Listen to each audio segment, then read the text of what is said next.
Assalamualaikum warahmatullahi wabarakatuh. Anak-anak, bertemu kembali dengan Bu Sita dalam pelajaran pendidikan agama Islam. Sebelum pembelajaran kali ini dimulai, marilah kita berdoa terlebih dahulu. Doa kita baca bersama-sama. Bismillahirrahmanirrahim. Rabbi zidni ilma warzuqni fahma. Amin ya rabbal alamin. Anak-anak, kita sekarang sudah memasuki pembelajaran ke-6 atau bab 6. Bab 6 ini menerangkan tentang ayo berwudu, berarti tentang tata cara berwudu. Wudu itu adalah bersuci untuk menghilangkan hadas kecil. Ya, jadi hadas kecil, ya hadas itu ada dua, hadas kecil dan hadas besar. Seperti yang sudah pernah saya terangkan pada bab 5 yang lalu, bahwasanya bersuci itu ada dua macam, bersuci dari hadas dan bersuci dari najis. Dan bersuci dari hadas itu sendiri, hadas ada dua, hadas kecil dan hadas besar. Dan wudhu ini termasuk salah satu bersuci untuk menghilangkan hadas kecil. Kemudian ya, wudhu ini juga termasuk syarat sah sholat. Jadi sebelum kita sholat, syaratnya harus kita suci dari hadas kecil maupun hadas besar. Dan hadas kecil itu cara menghilangkannya adalah dengan berwudhu, sedangkan cara menghilangkan hadas besar adalah dengan mandi. Ya. Kemudian contoh hadas kecil, sebelum saya terangkan lebih lanjut tentang tata cara berwudu, sekarang saya hanya mengulang contoh hadas kecil itu apa saja. Yang pertama, buang air kecil. Jadi kalau kita setelah buang air kecil, kita akan melaksanakan ibadah terutama sholat, maka cara menghilangkan hadas kecil tadi itu dengan cara berwudu. Yang kedua, buang air besar. Dan yang ketiga, buang angin atau kentut. Itu termasuk contoh hadas kecil. Cara menghilangkannya adalah dengan berwudu. Syaratnya wudu itu harus menggunakan air suci dan mensucikan. Jadi air itu macam-macamnya banyak ya. Ada air yang suci tetapi tidak mensucikan, ada air yang suci dan mensucikan. Dan air suci yang mensucikan inilah yang kita gunakan untuk berwudu. Contohnya apa saja? Yang pertama ada air sumur, air sumber, air hujan, air sungai, air laut, air salju, dan air embun. Nah, air-air inilah yang boleh kita gunakan untuk berwudu. Sedangkan air suci yang tidak mensucikan berarti tidak boleh digunakan untuk berwudu. Itu contohnya apa? Contohnya adalah air teh atau air kopi. Ya, kalau air teh dan air kopi itu berarti tidak sah untuk digunakan berwudu. Bagaimanakah cara berwudu? Berwudu itu kita mencontoh wudhunya Nabi Muhammad SAW, karena beliau sudah memberi contoh dan menuntun kita untuk berwudhu dengan benar. Sebelumnya kita harus mengetahui syarat-syarat wudhu sebelum kita mengetahui rukun wudhu dan sunnah-sunnah wudhu. Karena syarat-syarat wudhu ini adalah yang utama dan pertama untuk kita laksanakan, untuk kita penuhi sebelum kita berwudhu. Yang pertama adalah wudhu itu harus beragama Islam. Jadi kalau murtad atau keluar dari Islam maka wudhunya batal. Yang kedua, tidak sedang berhadas besar. Jadi contohnya hadas besar ini adalah bagi seorang wanita itu haid atau menstruasi. Jadi kalau ada seorang wanita yang sedang haid atau menstruasi, dia berwudhu maka wudhunya batal atau tidak sah. Dan yang ketiga adalah syarat wudhu dengan menggunakan air yang suci dan mensucikan, seperti yang sudah saya terangkan tadi. Dan yang keempat adalah tidak ada yang menghalangi sampainya air ke kulit.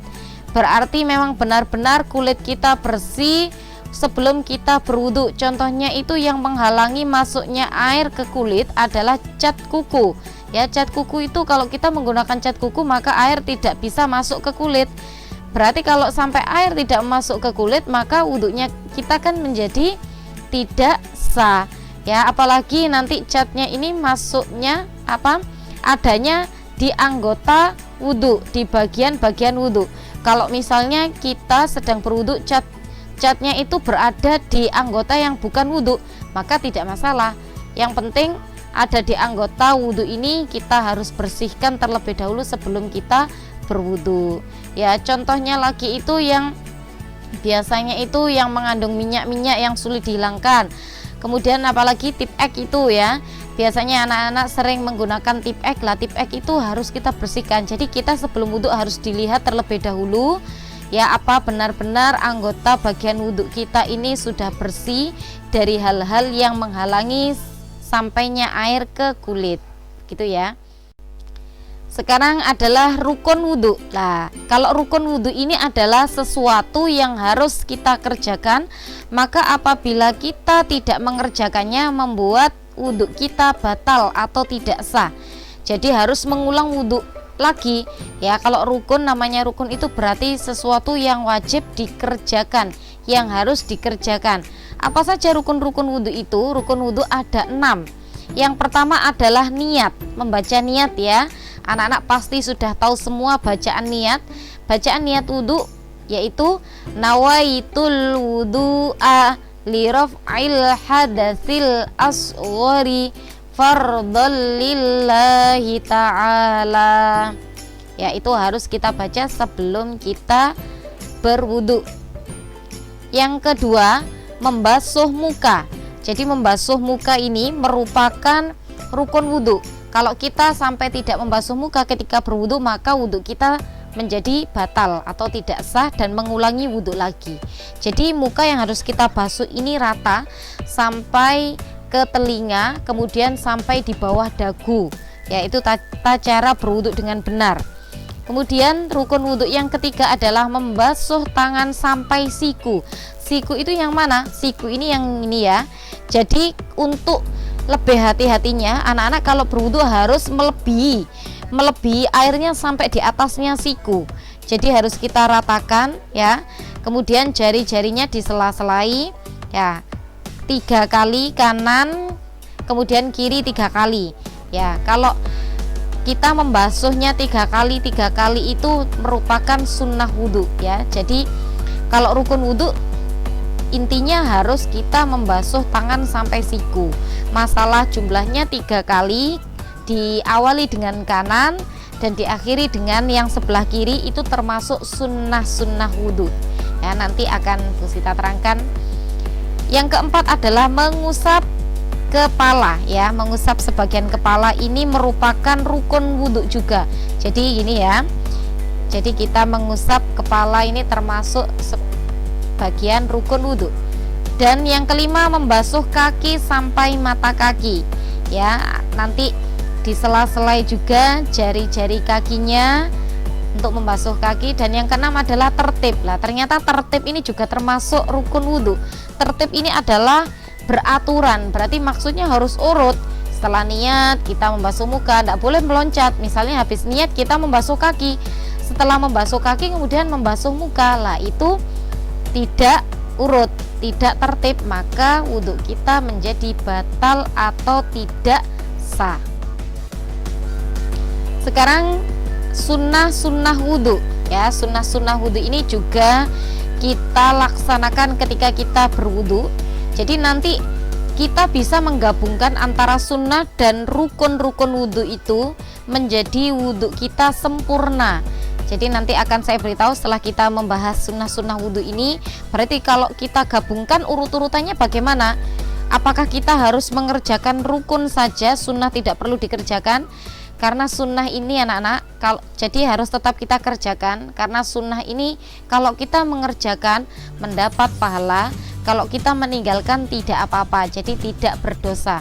Tetapi sungguh kita akan rugi ya, kita tidak akan menjadi orang yang beruntung kalau kita meninggalkan sunnah. Maka harus kita kerjakan semuanya agar kita mendapat pahala. Yang pertama adalah membaca basmalah. Berarti membaca basmalah ini sebelum kita niat. Kalau urut-urutannya ya, sebelum kita niat, Berarti kalau niat tadi masuk rukun wudhu lah, sedangkan membaca basmalah sebelum niat ini masuk pada sunnah-sunnah wudhu. Yang kedua, mencuci kedua telapak tangan. Lah ini juga dikerjakan urut-urutannya, membaca basmalah, yang kedua membaca niat, yang ketiga mencuci kedua telapak tangan. Kedua telapak tangan saja.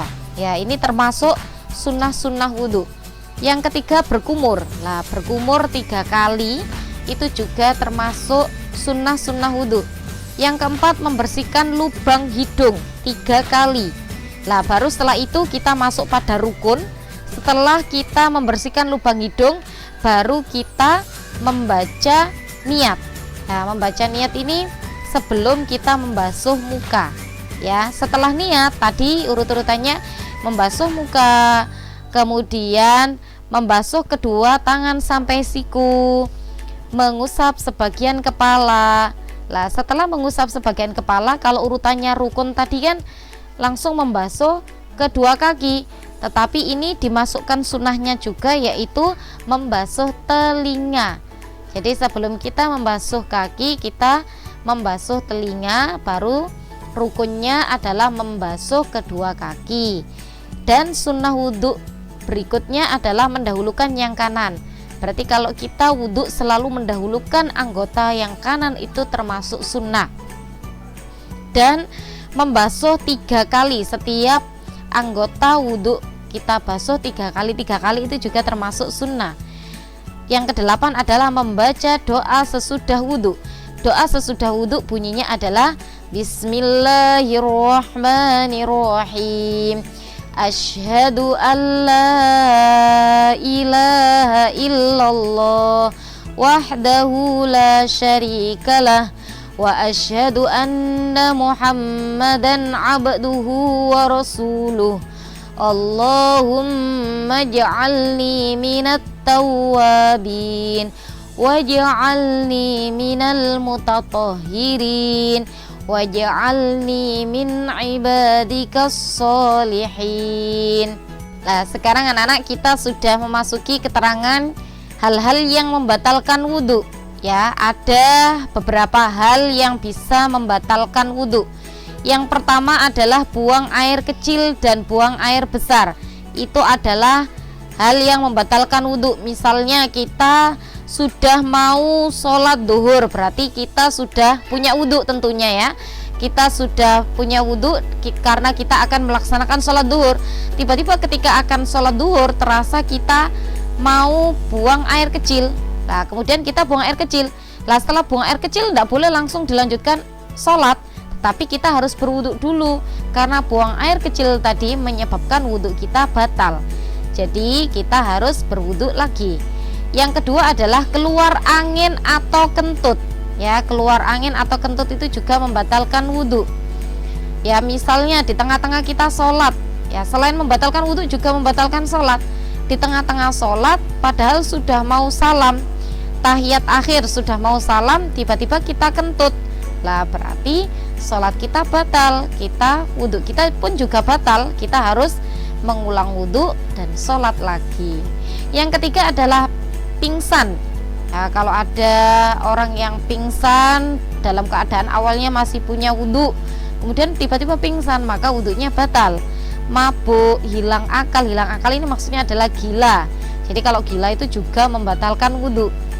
Yang keempat, menyentuh kubul dan dubur dengan telapak tangan. Maksudnya kubul dan dubur ini adalah kemaluan, bagian depan maupun bagian belakang. Kalau kita menyentuhnya, misalnya dalam keadaan punya wudhu, kita menyentuh kemaluan dengan telapak tangan, maka akan menyebabkan wudhu kita menjadi batal. Dan yang kelima adalah tidur. Tidur itu juga termasuk hal-hal yang membatalkan wudhu. Anak-anak, sekian penjelasan dari saya, semoga bermanfaat. Anak-anak semoga bisa menerapkan wudhu dengan benar dalam kehidupan sehari-hari sebelum anak-anak melaksanakan sholat. Sekian dari saya akhiri. Wassalamualaikum warahmatullahi wabarakatuh.